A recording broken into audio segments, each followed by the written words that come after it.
All right. Welcome to another random live.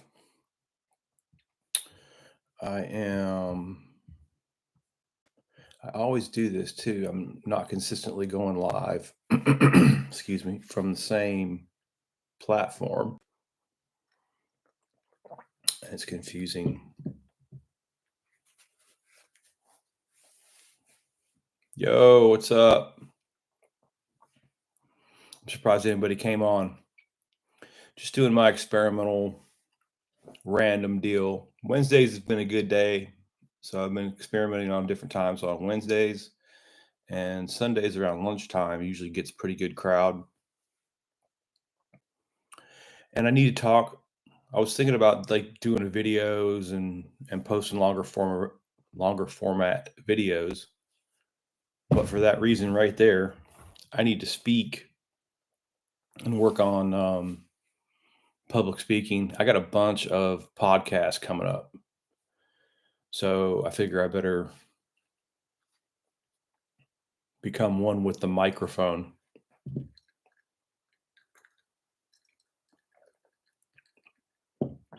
So I thought a little lunch break production. Maybe folks working folks are probably on break most places or are close to it. Also thought like 9 a.m. might be a good time. Um, people, people who get up later are usually up by about 9, and people at work are usually on break about 9. Thought that might be good too. I don't know. Just tinkering around with times. As the platform grows, I imagine the times will change. But for right now, I think Sunday at lunchtime is the most consistent one. Excuse me. Still thinking around with a cold, I believe. I don't feel bad. I just have symptoms of things. Strange. Excuse me. So, what do we got? Lures. What was I going to talk about? Oh, yeah. Livescope versus electrofishing surveys. I'm noticing, I guess the most popular Livescope dude I watch is Milliken. Excuse me. I like Milliken. He's funny. But in listening to how those guys talk about, just in general, just the general conversations that they're having about Livescope, I kind of agree with the Livescope guys a little bit more than the people who disagree with, not using it or whatever. I don't think Livescope's like hurting the fishery in the way that those guys are trying to make it seem like it hurts the fishery. The guys who are against it, you know. But that's really even not the conversation that I wanted to have, as I have an allergic reaction to something. Who knows? What I'm noticing is when you hear a couple guys talking about live scope and being truthful about it,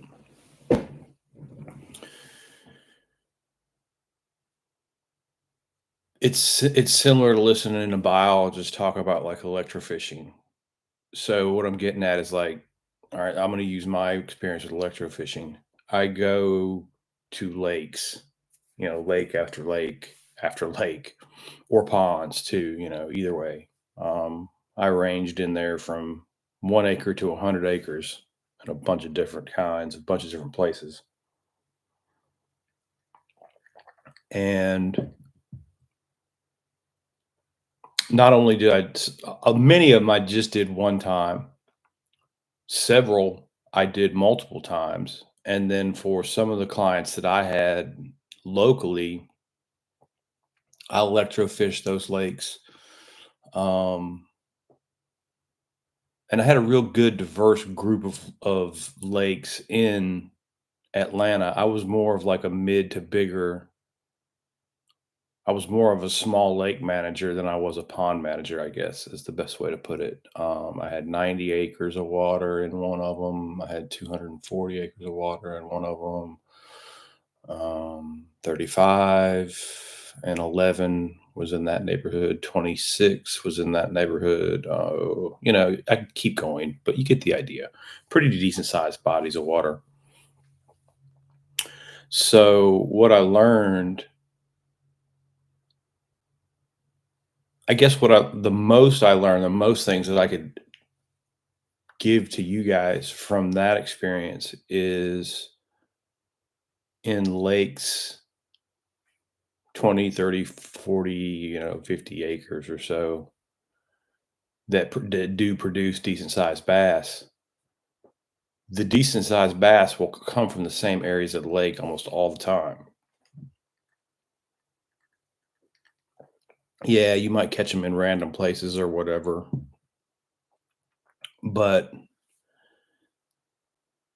habitat wise, and I guess the one consistent habitat that I saw was quick access to deep water. I think that gives the bass some kind of hunting advantage as well. They like it. They like usually it's wood cover, but that could be biased just to because where I did most of my work, there's a lot of wood cover in the southeastern United States. So you could be in another part of the country where there's not a lot of wood cover, but you have say like nice rock piles or um, different ambush points. Let's just say there's a good ambush point in the form of a rock, a stump, a blowdown on a ledge, on access to deep cover, and that would be just the money spot. The electrofishing boat would usually pull multiple decent fish off of locations like that. Okay, so after say 10 years of going to say the same 10 lakes,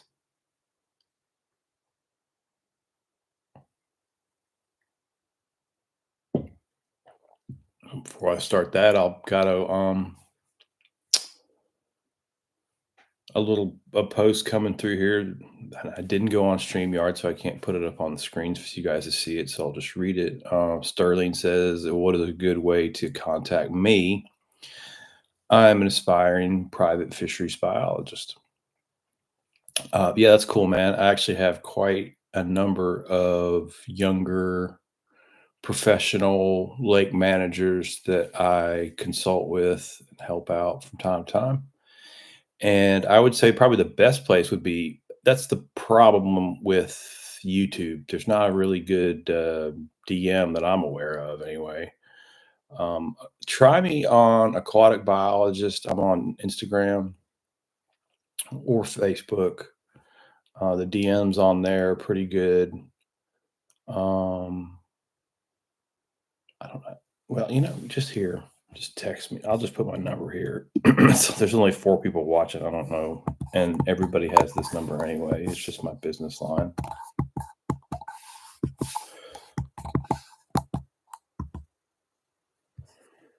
There's my business line. Just shoot me a text right there. Make that easier.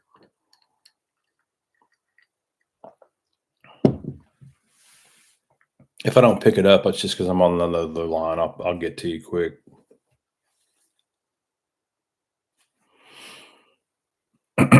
So anyway, for years now, for decades now, I've gone to lakes, some consistently. Sure, Sterling, man, it's no problem. Um,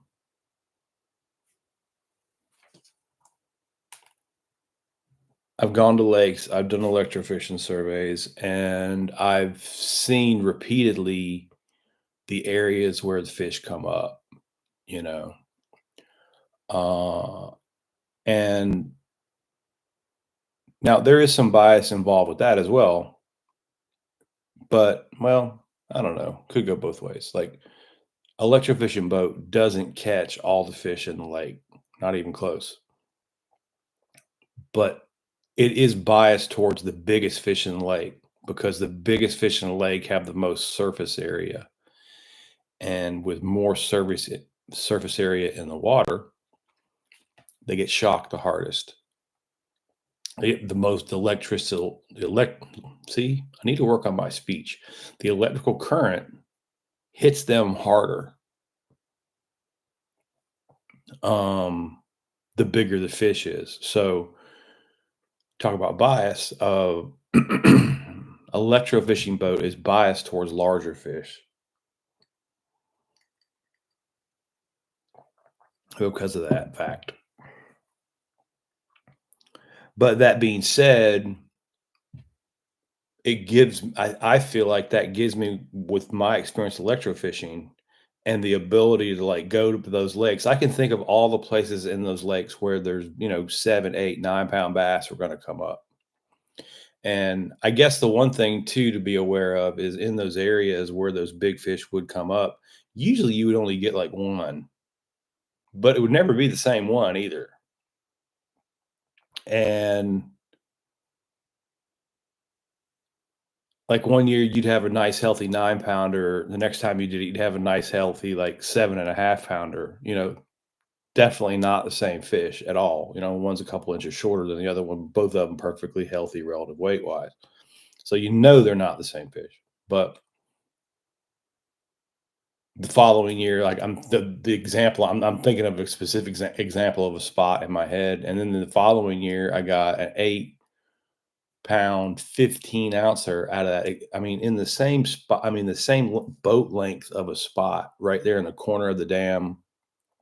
There was a stump down there, and it was just like a 4.5 acre pond in Lawrenceville, Georgia. It was in a series of ponds. There's 3 ponds that stacked up, but that little 4 acre pond, those big bass would stack up in that corner.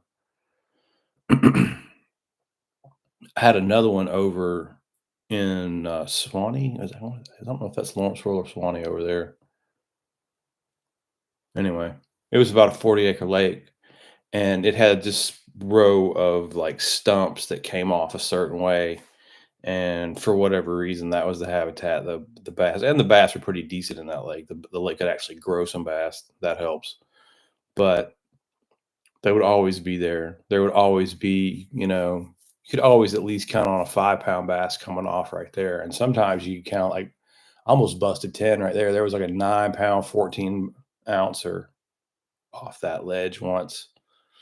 Um, but just certain areas of the lake consistently produced fish with the electrofishing boat. So what I'm getting at is when I went fishing there, you know, I'd fish those areas of the lake. And from time to time, I would pull decent bass out fishing. And in my head, just the way that I framed that was those bass are there. I know they're there because I can take the other boat, when I'm not in my shock boat, and I can go get my shock boat. I can put the shock boat in, I can put it right over there, and I can go pull a few of them out. I know the bass are there. Now, can I get them to bite? What kind of mood are those bass in? Because I know where they are. And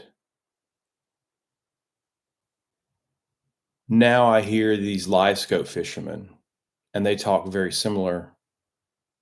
They're not doing it quite the same way in that because they can actually see the fish sitting right there, you know.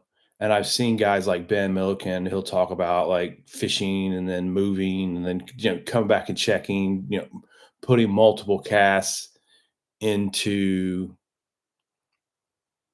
fish, using live scope and but not beating them to death either. You leave them alone. Maybe if you can find them again, come back and check them again. Um, his talks about it just seem to resonate with me more than anybody else's. But uh, the point being is that's exactly how I fish. Like in one of those lakes that I had electrofished a bunch of times, and I knew, okay, the stump's over there and the ledge right there, and the 2 or 3 blowdowns over here. Um,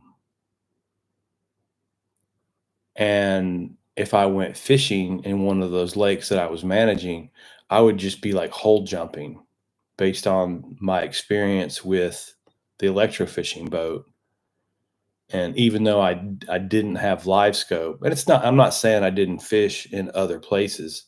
I would fish on my way to other places, to the places where I knew the bigger fish, and I would concentrate my efforts on the areas where, the shocking boat told me the big fish usually hung out.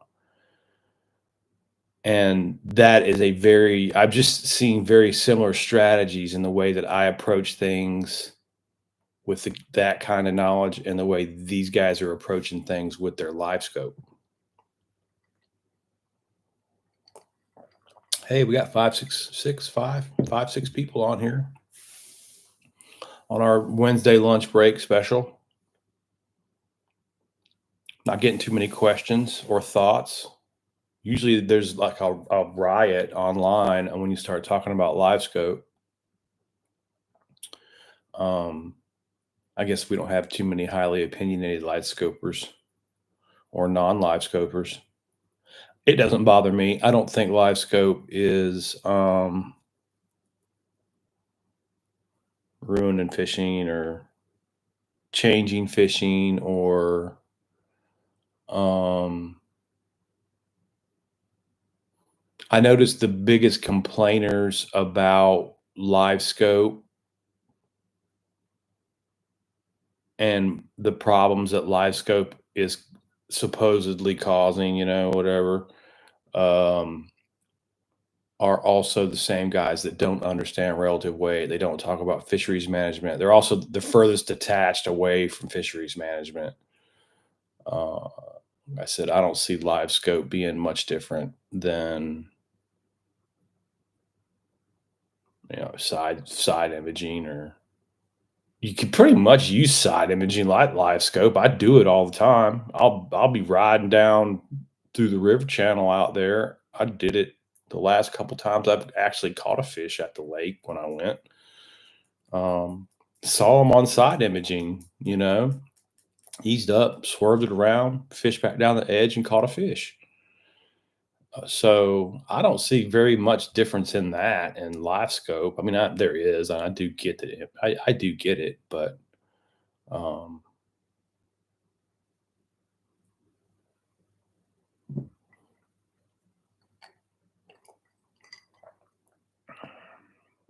I think the part for me, these guys don't understand what kind of effort it takes to change a fishery due to harvest. And if people will start paying attention and if they have any kind of fisheries management experience, even just with ponds, and that's what I like about ponds. I think looking forward for my content, the pond is the best kind of fish content that you can have for social media, because a pond it doesn't matter what, like with the pond we have right now, we stocked it new. We've gotten 4 pound bass after 2 seasons. We're experiencing, ideal growth, um, kind of in, I don't want to use the word perfect situation, but in the best situation that we could create for what we had, but still it turned out very well and we have a very ideal situation. Now going forward, any ponds that we manage, we have a frame of reference to a fish population that we watch grow live. So we know what's possible over here. Now we can start comparing those results to other results, to other fish populations. And when you see how these things interact together live, it clicks for you very quickly. Okay. It's like it's very simple math. Literally, like 2 plus 2 is 4. It's like, okay, look at those tanks and look at these dinks. Click, and you'll get it. This isn't rocket science, or I certainly wouldn't be doing it. But um, I don't know. I'm fortunate. I've always wanted to kind of do this type of content. I've always wanted to share these ideas, and talk about these ideas. Hey, 7 folks, welcome aboard, everyone. Thanks thanks for joining. Hey, Midwest, what's up? It looks like all the usual suspects for our lunch break go live and talk about stuff. But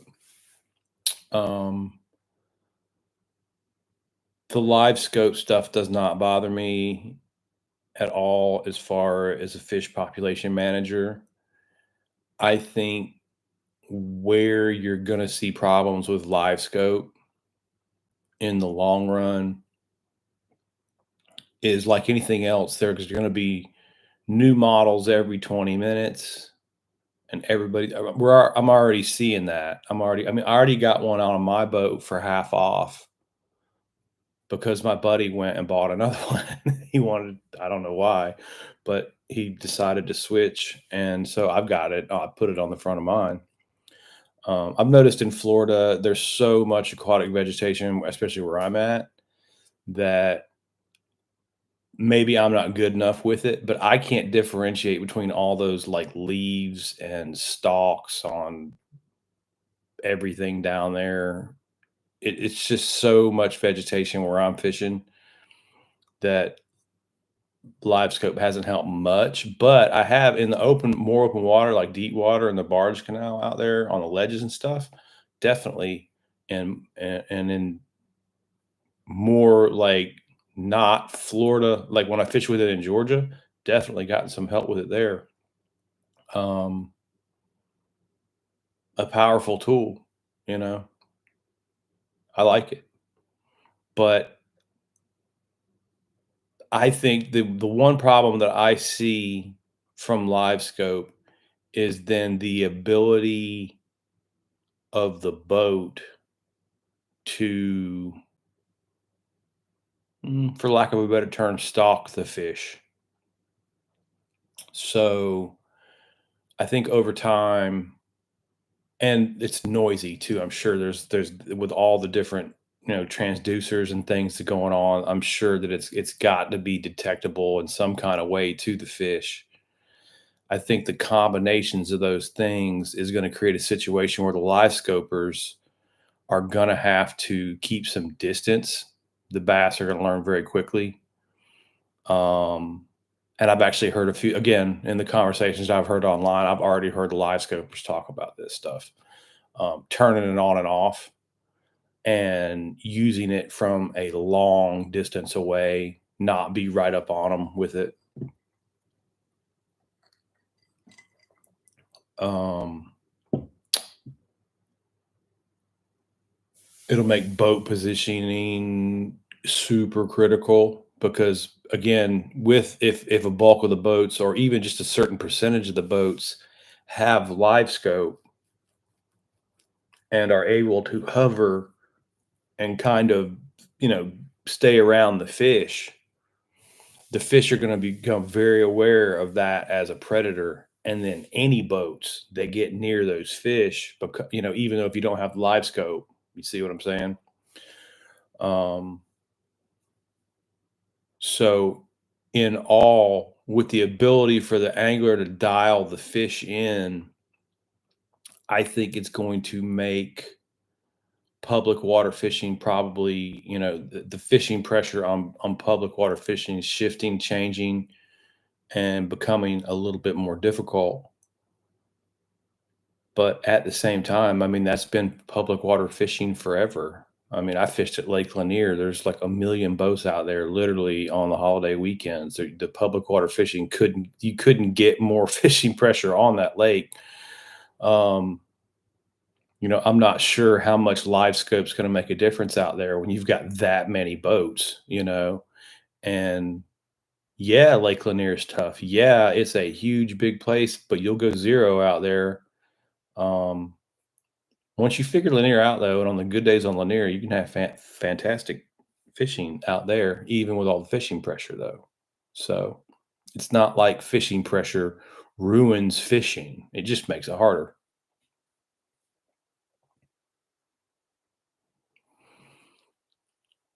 What's Frank talking about?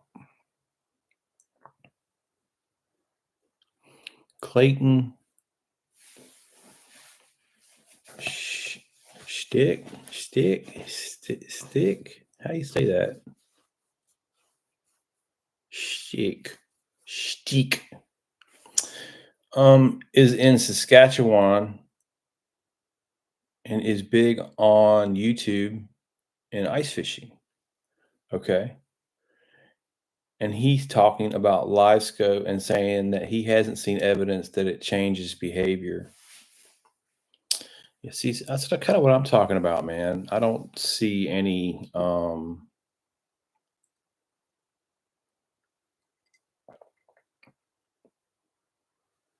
going to go back to the beginning of the conversation I just started. I would say, as a fishery scientist, after a few years of working with, trapping the fish, netting the fish with seines, working with an electrofishing boat, when you go out to anything under 1,000 acres, really. But I mean, I wasn't working on stuff quite that big. Usually, I was working on 250 acres and under.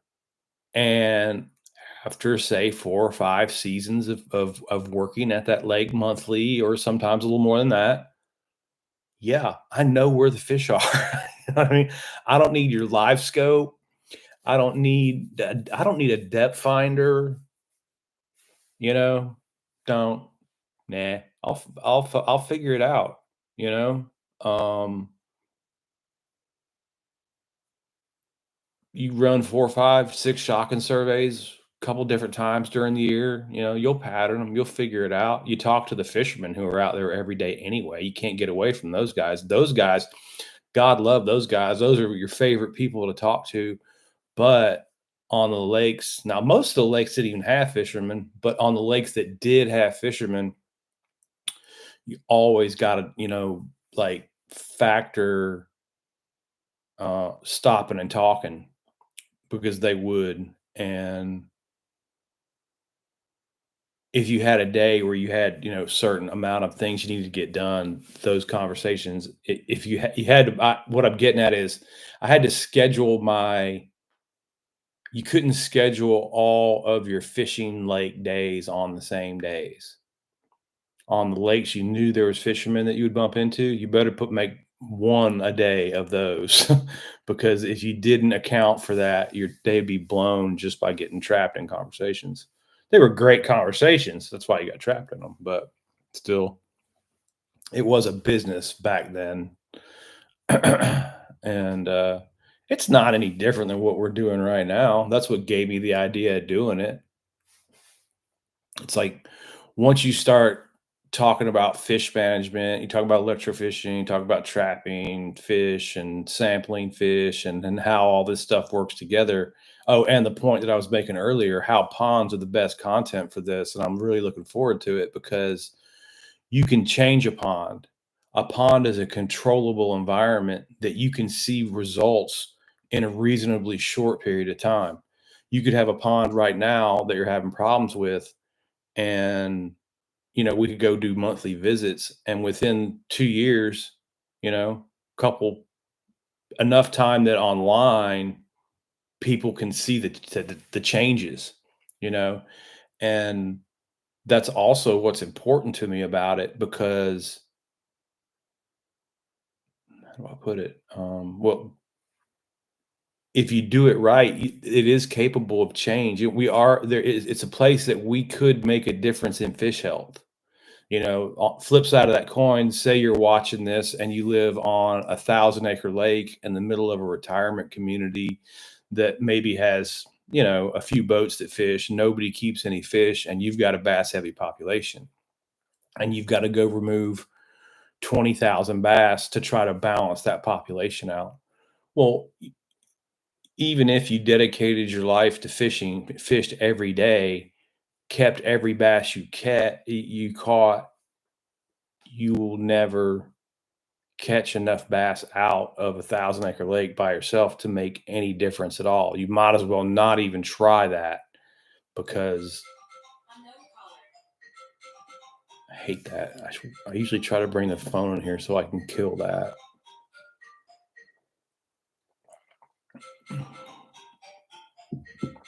Go to voicemail, Siri. It's always the telemarketer scam artist. Why can those people call on a cell phone? Like who changed that rule and why? Somebody should vote that dude out of office.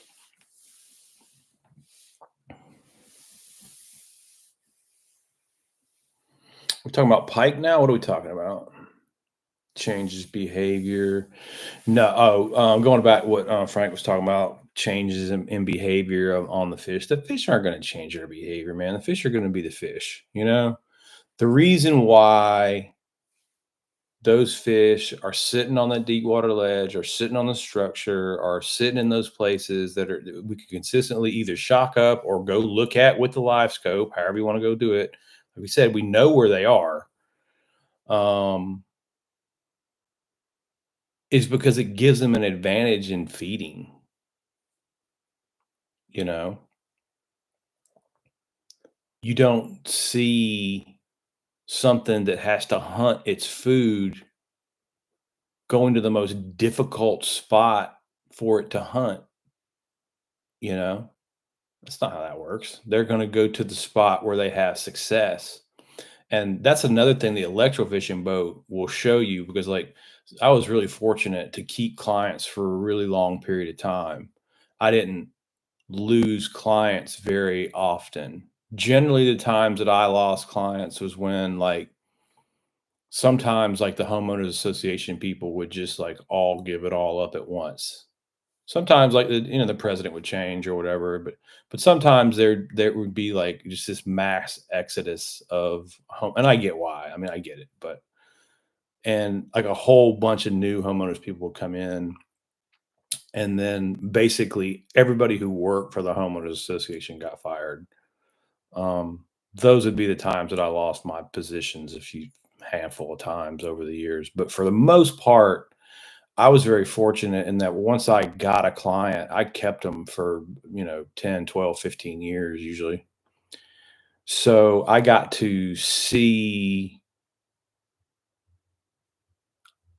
10, 12, 15 years of electrofishing surveys. And a lot of times I would do them twice a year just out of my own curiosity. And I got to track them over long periods of time.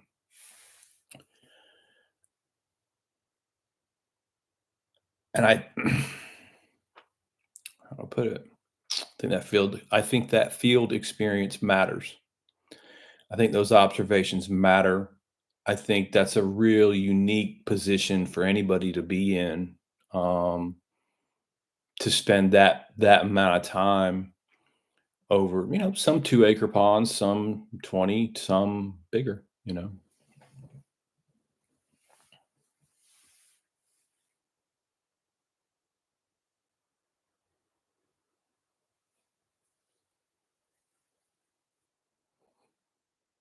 Oh, I see what you're saying, Frank. Yeah, Frank's saying he's the move away from the pings of like the sound of the machine or however that works. I don't know. I think those things work on sound. Isn't that what sonar is? Sound. So it would be making a noise. I'm pretty sure the fish can hear that. I'm not sure that. I mean, there's so much of them now. I'm not sure that it even scares the fish anymore, or if it ever even did scare the fish. I'm not really sure about all that technology stuff. Again, my perspective since 1993 is I have an electrofishing boat. What do I need with a depth finder? I'm gonna get the fish. I'm gonna win, right? There's gonna be fish. There's gonna be more fish on the boat in a couple of hours than there was before we started. I promise. So I am definitely not the dude to dial in or help you with. I do have that fancy, like I said, I got the fancy thing. I like the fancy thing. The first thing I saw on the fancy thing was a manatee with its baby, which was pretty cool. But no, I don't think so, Frank. I don't think just like simply turning on the live scope is going to just have the fish just blow out, and scare them to death. No, I'm not. I don't mean that. I mean, like, I think the fish, I'm certain the fish, because they're fish, and I've seen this in ponds.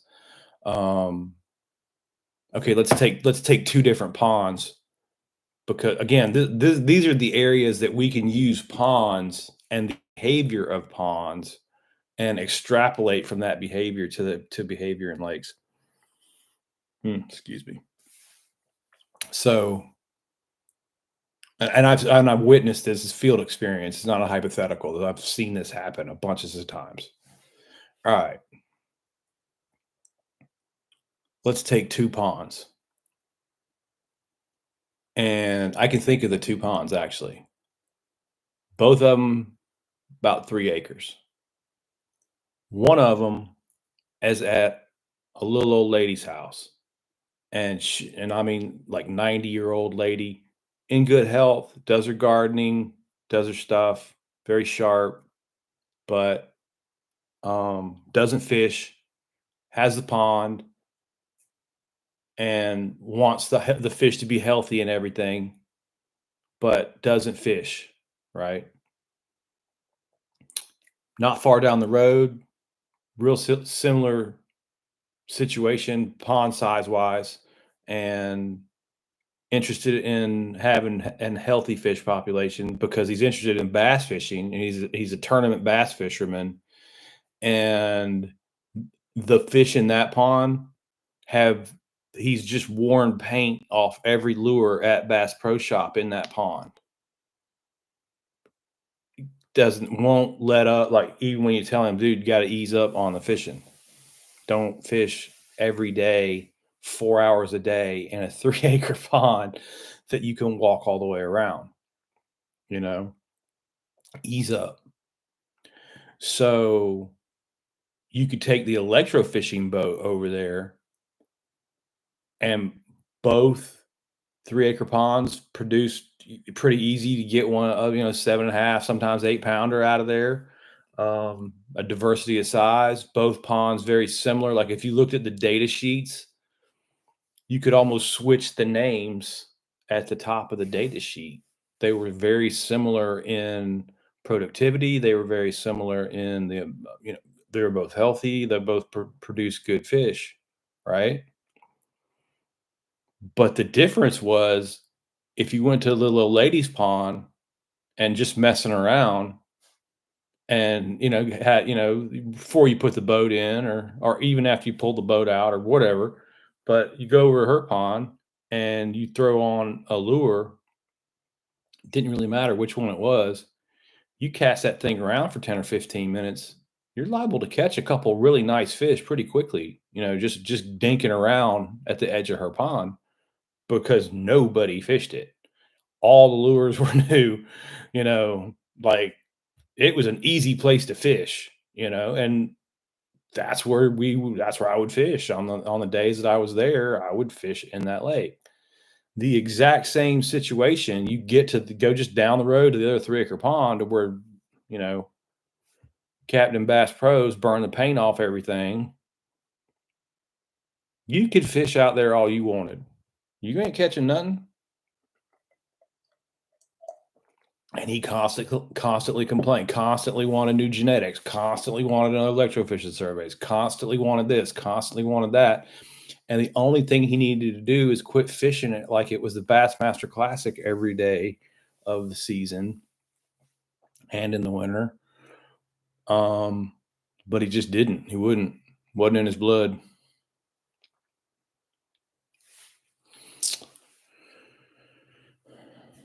All right, what do we got in the comments?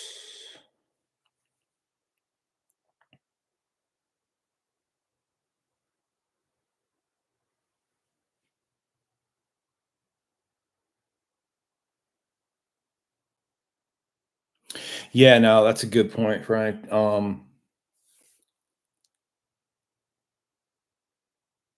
He with the live scope does give you the like from the perspective that I'm giving you. Yes, I'm a biologist. Yeah, I ran the shock boat. Yeah, I know the fish are on the blowdown. Yeah, I know the fish are on the rip rap. Yeah, I know the fish are on the ledge with the blah blah blah. Whatever. I get them there all the time. I know they're there. Okay, but there is one difference in the live scope and knowing where the fish are. Okay, great. We know where the fish are. But when you're watching them on that live scope thing, you can see how the fish react to the lure. You can see if they just don't move from it. You can see if they bum rush it and stop, kind of refuse it, you know. You can gain more information from that system than just knowing where the fish are. And I agree with you there too. And but that's going to make a difference too. The fish are going to figure that out. Um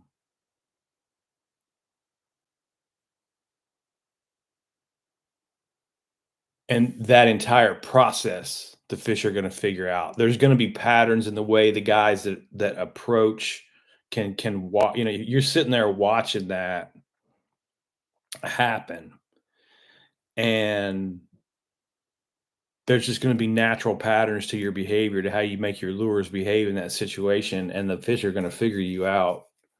Um, I think the fish are again, they're just going to get a little trickier to catch, just like the pond scenario I just laid out, where the old lady didn't fish anything, and her fish were easy to catch. You catch 4 or 5 in no time, and again, go down the road, and it's a completely different ball game. Same size pond, same everything.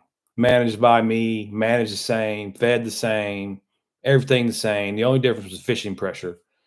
And one place was a piece of cake.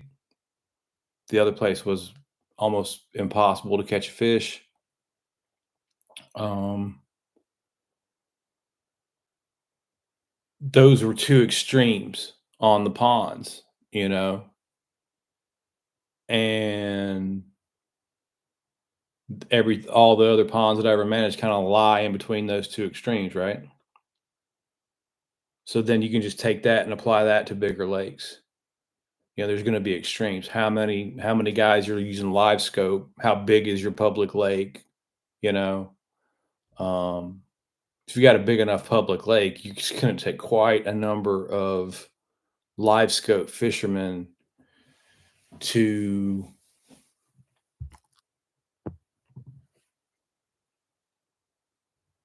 train them to understanding what's going on. So no, I don't think live scope is the end of fishing. I think if you know anything about fishing at all, you really don't need live scope. But kind of going back to what we just said, live scope can give you some information that there's no you're not going to get it. I had the same thing happen to me. I was fishing. I went back and visited my dad. I was fishing in a lake near his house. It's a pretty good place.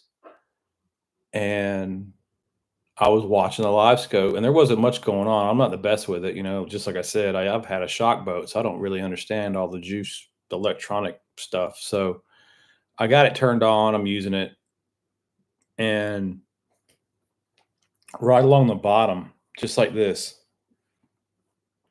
I'm trying to make my hand do it right.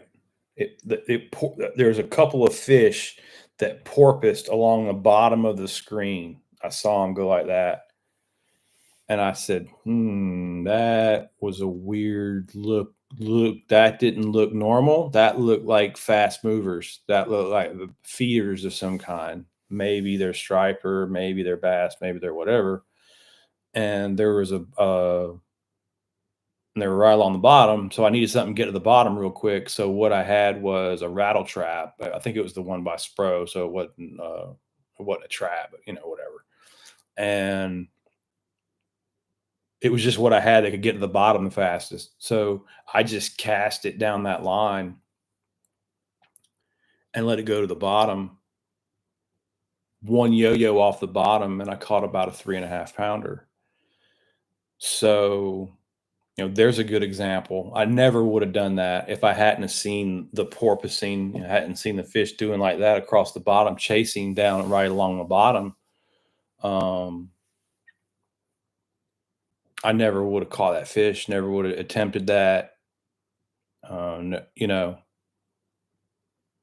So there, I think that live feedback type of um, machine gives you a significant advantage in many different ways, that over what you used to be able to do. Although I can remember, see, in the 90s, it was probably like 90, let's see, early to mid 90s. I was in a bass club, and those dudes had old school flashers, old school hummingbird flashers. And you remember, I don't know, they look like my emblem. They were a dial, and the lines would flash on them. Have you guys ever seen those flashers? And actually, because a flasher is a real-time gauge, and a flasher runs while the boat runs too. So you can be running 50 miles an hour and with your flasher on, and it's giving you real-time feedback. So like it would draw a line like that's doing like that. That would be the bottom, right? Say, and it'd have a number out here, say like 20 feet, right? So you knew the hard bottom was like that, right? But if you started getting lines up to the surface, like a bunch of little squiggly lines hitting, you're rolling over shad or bait fish because of how the lines looked.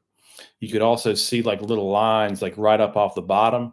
You could see either they'd be bait fish or they'd be if you knew how to read the lines because it was pretty detailed, you could see it was weeds.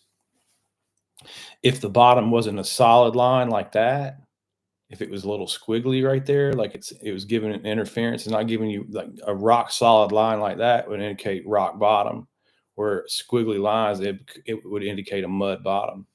So I told you that story to tell you that flashers back in the day, if you knew how to read one, gave you a lot of information. Um, at speed too when you were riding, if you knew how to read them. And that's just a little bit that I picked up. Those old school dudes had those flashers. They knew all kind of tricks with those flashers. Let's go back to the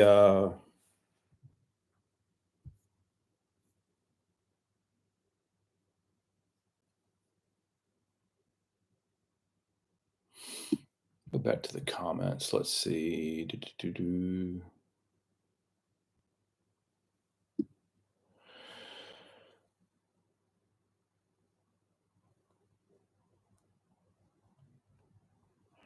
Oh yeah. I think you're talking about like Randy and Ben, that conversation they had. Yeah, that Randy guy, he kind of floats around in the world of,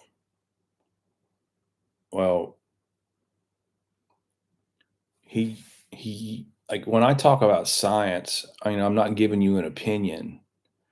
And when you talk to those guys like Randy, and there's a lot of guys like Randy because I've been talking to guys like Randy for 40 years now. Um, they're using their opinion like science when it's not. So it's not even a debate with guys like that because they don't understand the difference between, like, they think that going down to the boat ramp and what they see at the boat ramp equates to a study. And that's not how that works. You know, that's just part, like it would be part of a study. What, like when the scientists conduct a study, what they do is they go down, if they're doing like a creel survey at the boat ramp, they're going down to hundreds of boat ramps, counting hundreds of times, right? Um, Using math to back up the fact that okay, did we count enough fish for this to statistically matter? Did we take enough samples? Is what that means. It would be like going down to the lake, catching a fish, taking the relative weight of the fish, of one fish, and then like changing all the rules of the lake and making all these assumptions about the fish population because you measured one fish. Okay, that's not how that works. That's why we use the shotgun boat. We go catch as many fish as we possibly can, and we build a data set, and we look at the health of all the fish in the population that we caught, and then we try to come to, a realistic, doable conclusion, to try to help the fish be healthy. Whereas guys like Randy are just taking one measurement, just taking one observation. It's not even really if you don't even understand how to measure fish health, you're not even taking measurements. You're just making uneducated observations, using opinion to back it up. And if this was like politics or some other realm, like that if two people discussing an opinion, okay, then that's fine if you want to put it in that context. But if you want to bring that over here, I'm not discussing an opinion, right? When I tell him, you know, stop telling everybody catch and release everything, you're spreading misinformation. He thinks I'm giving him an opinion, you see, and that then he can counter with an opinion, but I'm not giving him an opinion. I'm giving him a fact that I measured.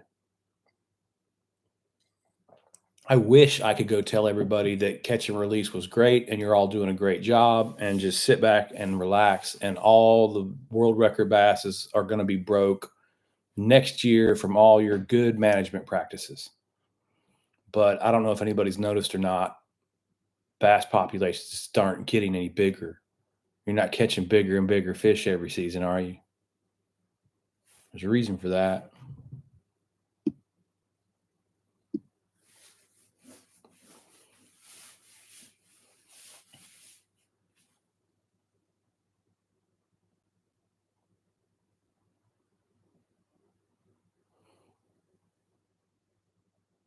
I'm reading and not doing it out loud. Natural state fishing says science is greater than opinion. Yeah, well, it's just a measurement. Let's exist in the world of measurement. You know what I mean? Let's not exist in the world of that's a nice healthy bass and throw it down. No, let's not do that anymore. Let's measure the fish. And that's the thing. If I could ask, and I hope I've got a couple podcasts, so I keep going doing this. Need to work on articulating, and the more you talk live, the better you get at it. So that's why I'm doing this stuff. But I don't mean to like beat up trophy or tournament bass fishermen or anything. Actually, if they just changed, if they just did this, if they just measured this way with the relative weight scale, and instead of like if they just changed the way they measure the fish and added one little thing, and they didn't even have to measure all the fish that way, but just a percentage of them, and measure the 12-inch fish, measure, say, 5 12-inch fish, 13s, 14s, 15s, 16s, of all the fish that they have that they come in, take each inch class out and measure a certain percentage of them and calculate them for relative weight. So they can look at the 12-inch fish and go, geez, the 12-inch fish are skinny. That's all they have to do. I promise, like if they just changed how they measured so they could see it on paper, they could see the difference in weights and how like, oh wow, well look how big the big fish are, but look how skinny the little fish are. Or when they have lakes that are completely missing, it's like we got 12s, we got 13s, we got 14s, and then we don't have any 15, 16, 17, 18, or 19-inch fish, and then the next bass we get is 23 and a half inches. There's absolutely nothing on up the scale except the slot, except the 11 to 14, and start looking at the data that they're collecting in just a little bit different way, and you could change what has been one of the greatest sources of misinformation for bass to the greatest source of information for bass really simply, you know? So if I ever get invited to talk to those guys, that's kind of the angle that I'm going to come at is like, look, if you just change the way you measure and look at it this way, you'll really start to see things very clearly.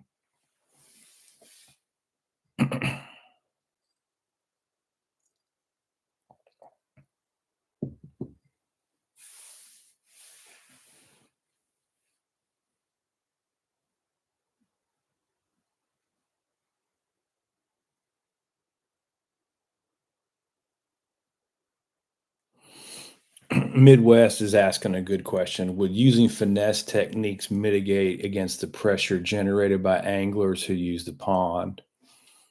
I'm afraid of conditioning I might be causing at my work pond next to the courthouse.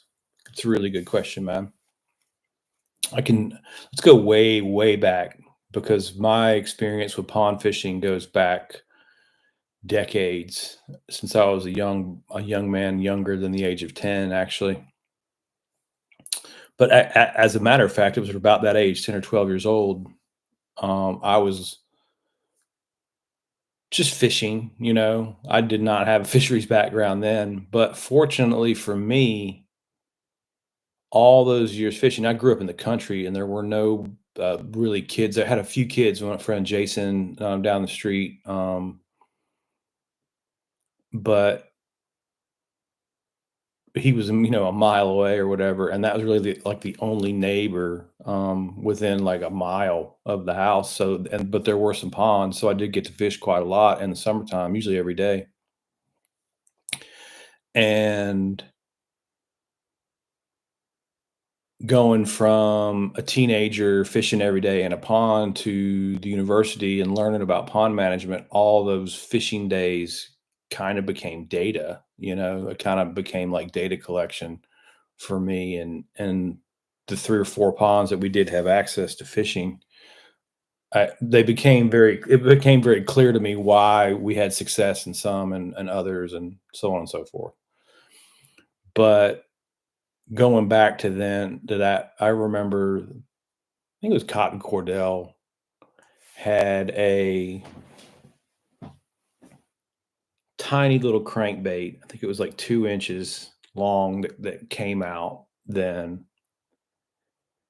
and I picked it up, and I use this because it just stands out the most in my memory, but this is a pattern that occurred a bunch of times with a bunch of different baits. But they really came apart on that tiny little micro crankbait. It didn't dive very deep, foot or 2. It's just a little lipped crankbait, but I mean, a little bitty guy. I can't remember the name of it. It was chrome. It really wasn't much different than fishing with a rattle trap, and it was so small you had to cast it on, I think it was probably more designed to be like a bluegill bait than it was a bass bait, but the moral of the story is I absolutely assassinated the bass on it. Just the bass just you just 3 or 4 fast reels and a pause, it was all over with. For whatever reason, the bass in those little ponds around my house could not stand that thing. They went absolutely wild on it. I caught every fish. I caught more fish, and it was a crazy experience because I'm just like 11-year-old kid, right? And it just you can see him biting it. You can watch all that happening. And I caught fish, and I caught fish, and I caught fish, and I caught fish, and I took it there every single day, and I kept doing it to them. Well, it didn't take long, and I mean like a week. When you're doing it every day, it didn't take long at all. Daily, you would notice the change in the numbers of fish, and before very long, that lure, not even a month, just weeks, that lure went from catching every fish in the pond, from tiny to big to everything in between, to not working at all, at all.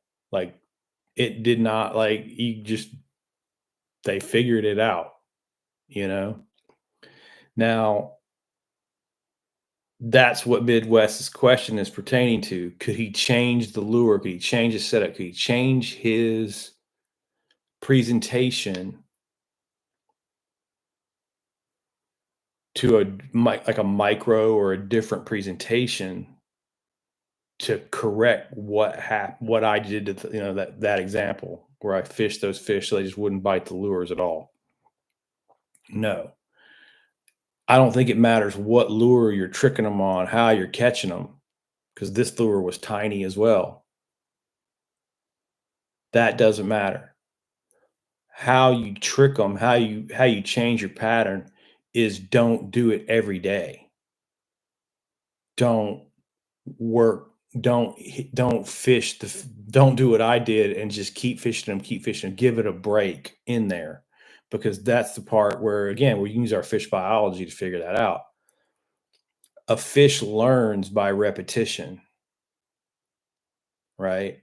You have to show it to it several times. It has to experience that negative experience, and then it becomes genetic at that point, but maybe it has to experience that negative experience twice, right? You could do the same thing with a positive experience. Dr. Gilbert, the guy that taught me all this crap at Georgia, one of his projects in college was he had bass in a tank, and he took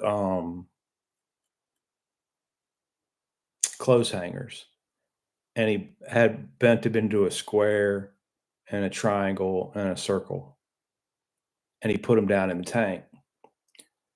And he trained each bass, like, all right, this bass will swim through the triangle, through the circle, through the square, and get a reward. This bass will do the opposite. This bass will do, something completely different. But with a food reward and daily training, or consistent training anyway, you could make the bass do tricks like that, right? You could teach a bass, you could reward the fish to swim through the things to get its food prize. So it could be rewarded and it could work, right?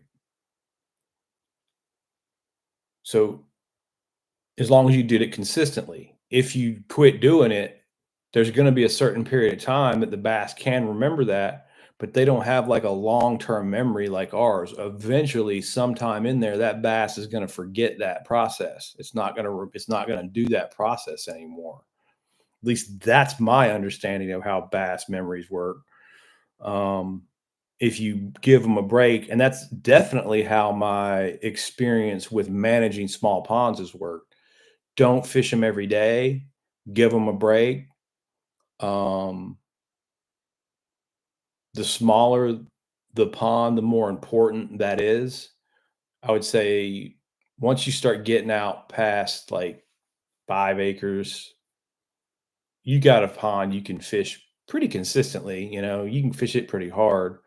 But also, I've seen old retired guys and 15 to 20 acre ponds behind their house where they're out there, beating the death out of them in the jumbo every single day, 8 hours a day. You can overfish them, you know. So take breaks at your work pond, Midwest.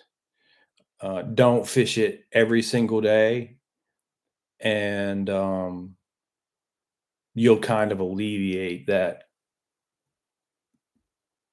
What's I've seen described in scientific papers as lure resistance. Yeah, a lure resistant fish is harder to catch.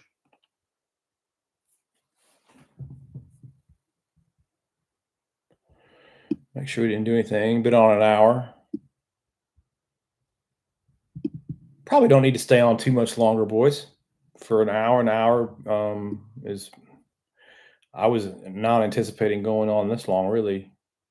Just kind of experimenting with times, but it's always seems to be the same usual suspects, really. I don't see any more, so I'm just going to jump off. But we'll be back on Sunday, probably from Georgia. Got to go to Georgia and get some content, look at some ponds, talk to some folks, do some deals, and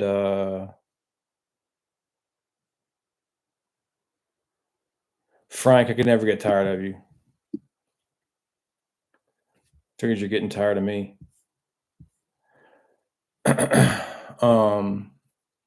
No, doing some forward looking. I'm just going to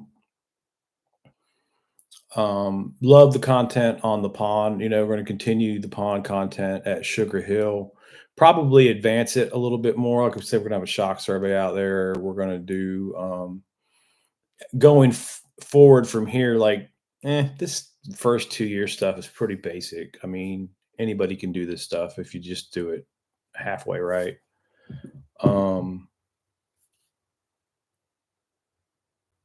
You know, what we get done from here, that'll be the difference. Do we get 8s, 9s, 10-pound fish? The truth will be told in the next 24 to 36 months as to how big a fish that we'll get, because that's the sweet spot, and that's the part that I can't get through to these guys, that's kind of ingrained in there naturally. The first 8 years or so is your chance, maybe 10. And it's usually the first initial fish that you stock. Although this situation is a little bit different with the genetic experiment that we got going on in Floridas and Northerns and yada, yada, yada. We got a bunch of different things happening, but I can't speak on that because that's an outlier to what I've been doing normally, right? And what I've been doing normally is you stock F1s, you grow them 4 years, 5 years, 6 years, however big those fish grow out to be from the initial stocking to about then. That's the best you're going to see. It's all downhill from there. That's it. I can summarize pond management and small lake management exactly like that. You'll be talking about years 4, 5, 6, maybe years 4, 5, 6, 7, 8, maybe, if you're lucky. The reason that is too is about what we were just talking about, because in the good lakes, like if it's a brand new 50-acre lake, it's balanced, it's perfect, it stays that way for 5 or 6 or 7 years. It fishes incredible. The balance gets off, and there's nothing that you and your buddies are going to do to fix 50 acres of water. Where if it's 5 acres of water, you have a much better chance of fixing it. Let's put it that way. You can't fix it. Like I'm about to go do a very in-depth video, long format stuff on Mickey's. Now, he's got 2.5 and a 7-acre pond, both being influenced by crappie, both behaving completely opposite ways. But at the end of the day, all his efforts are not working in his favor. He's working very, very hard and not getting good fishing results. And that's what we've got to try to teach people to avoid.